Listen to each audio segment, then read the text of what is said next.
अस्सलाम वालेकुम six class. कैसे हैं बेटा आप सब लोग? उम्मीद करती हूँ कि सब लोग खैरियत से होंगे। तो जी बेटा, अब हमारा सब्जेक्ट है साइंस, और साइंस में हम लोगों ने अपना चैप्टर नंबर 1 कंप्लीट कर लिया है। अब हम मूव करेंगे चैप्टर नंबर 2 की तरफ, जो कि है रिप्रोडक्शन इन प्लांट्स, यानी कि प्लांट्स में रिप्रोडक्शन कैसे होती है। तो ये चैप्टर जो है हमारा, इसमें हम लोग डिफरेंट चीज़ों के बारे में पढ़ेंगे। जैसे कि ऊपर हमारे पास हेडिंग्स दी गई हैं, हमें ये पता होना चाहिए कि where do living things come from, कि ज़िंदा चीज़ें जो हैं वो कैसे होती हैं। How do parts of the plant grow into new plants, जो पौधे के न्यू हिस्से हैं वो कैसे बनते हैं। वाई आर फ्लावर्स इंपॉर्टेंट, और जो फूल हैं वो हमारे लिए ज़रूरी क्यों हैं। ये सारी चीज़ें जो हैं बेसिक्स, वो हम इसी चैप्टर में देखेंगे, और फिर देखेंगे कि इस चैप्टर में ये चीज़ें किस तरह से स्टैंड कर रही हैं। क्लियर है? तो अब चलते हैं हम इसकी एक्सरसाइज की तरफ। तो एक्सरसाइज में हम लोगों ने इसको पहले एक्सरसाइज की वाइज देख रहे हैं, ताकि जो आप लोगों को क्वेश्चन याद करने में आसानी हो जाए। ठीक है, तो आए बेटा जल्दी से ओपन करें अपनी एक्सरसाइज। इसमें देखेंगे बेटा, ये क्वेश्चन नंबर 2.2 आ रहा है, डिफ्रेंशिएट बिटवीन। क्वेश्चन 1 है इसमें, sexual reproduction and A sexual reproduction. तो इसमें हमें सबसे पहले, इस चैप्टर का टॉपिक भी हमारा यही है, रिप्रोडक्शन इन प्लांट्स है। तो इसमें सबसे पहले हमें यही पता होना चाहिए कि सेक्सुअल रिप्रोडक्शन क्या होती है और ए सेक्सुअल रिप्रोडक्शन क्या होती है। तो इसके लिए पीछे हम इसके टॉपिक्स देखते हैं, और फिर देखते हैं कि इनमें क्या डिफरेंस है। अब इसमें देखेंगे कि सेक्सुअल रिप्रोडक्शन क्या होती है हमारे पास। Sexual reproduction is a process in which a sperm and egg fuse to form a zygote.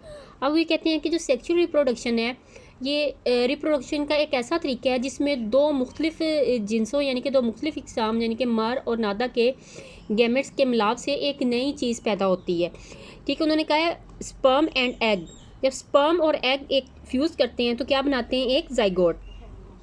Zygote develops into an embryo which after passing through many development stages forms a new organism। यानी कि उन्होंने पूरा इसको यहीं पे बता दिया है कि ये ऐसा तरीकाकार है जिसमें दो मुख्तलिफ जिनसे, यानी कि नर और मादा के गैमेट्स के मिलाप से एक नई चीज़ पैदा होती है। और ये चीज़ें, ये जो जिनसी तौलीद जिसे हम कहते हैं, सेक्सुअल रिप्रोडक्शन को उर्दू में जिनसी तौलीद कहा जाता है। ठीक है, अब जिनसी तौलीद जो है, यानी कि सेक्सुअल रिप्रोडक्शन है, ये किस किस में होती है? इंसानों में, जानवरों में और ज़्यादातर पौधों में ये जिनसी तौलीद पाई जाती है। और इसका दूसरा पार्ट है ए सेक्सुअल रिप्रोडक्शन। तो अब देखते हैं कि हमारे पास ए सेक्सुअल रिप्रोडक्शन क्या है। अब ये आ जाएंगे हमारे पास ए सेक्सुअल रिप्रोडक्शन। अब asexual reproduction is a process of producing offspring, यानी young ones, which does not involve fusion of male and the female gametes and formation of the zygote. अब यहाँ पे वो हमें कह रहे हैं कि जो ए सेक्सुअल रिप्रोडक्शन इन प्लांट्स है, यानी कि गैर जिनसी तौलीद जो है, इसका तरीका क्या होता है?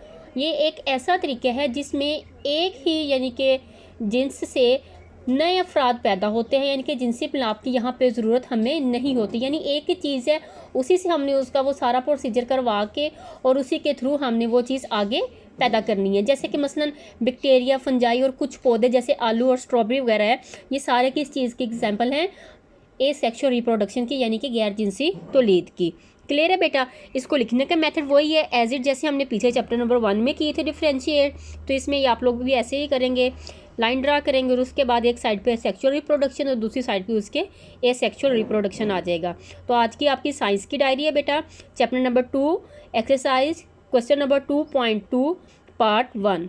ओके, थैंक यू बेटा।